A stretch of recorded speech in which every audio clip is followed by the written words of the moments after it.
You know, one of the most difficult things that I've ever had to deal with was burying my mom and my dad.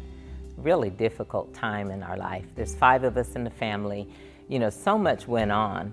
And in the process of all of that, it made me think about all the families who maybe didn't have some of the things that we put in place to ensure that we would be civil, you know, in their passing. So I want to share a couple of things with you. One thing we realized, my parents were both diagnosed with cancer on the same day. So for the next 2.5 years, they were going from chemo to radiation. One was in rehab, one was in ICU, another over here. Just so much was going on, and none of us lived in the city where they were. So there was traveling back and forth to make sure they were okay, different things. But everybody didn't do the same thing.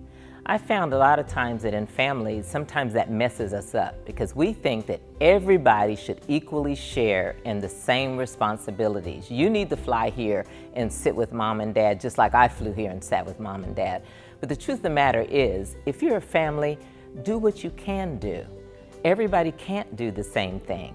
I'm not the kid who sits on the bed next to my mom. I usually stand and talk to her. My sister crawls in the bed with her. Let her do her part, I'll do my part. When we recognize that really all of us love them, it's not an issue that we don't love them, it's just an issue of how we love them. Some emotionally couldn't handle being there that often. And so we had to actually come to grips that we all love our parents. We're going to do what we can do to make sure that they're okay. In the process of that, after they passed away, there was the issue of the estate, making sure that we did everything properly to be sure that their wishes were followed through with.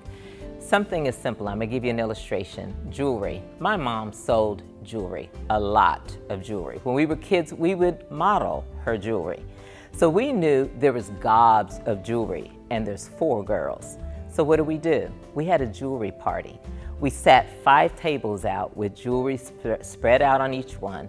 We had little cards that we put some soft music in the background, and we picked the card, and we would pick a card and it would say, share the best Christmas that you remember.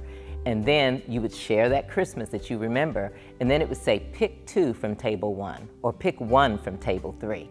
Something like that. So we went and we picked jewelry. It wasn't about the age, who's the oldest, who's the one who's going to wear it the best. It was just about being able to sit together, share in memories that were good in the midst of something that was really bad. To this day, our family is still intact. I encourage you, don't lose the best parts in the midst of the bad parts. Hold on to each other. Thanks for watching. Please subscribe to my channel. If you have any ideas or anything like that, you can send them to me, and you can catch my blog at wisdomspeakstoday.com. Thanks.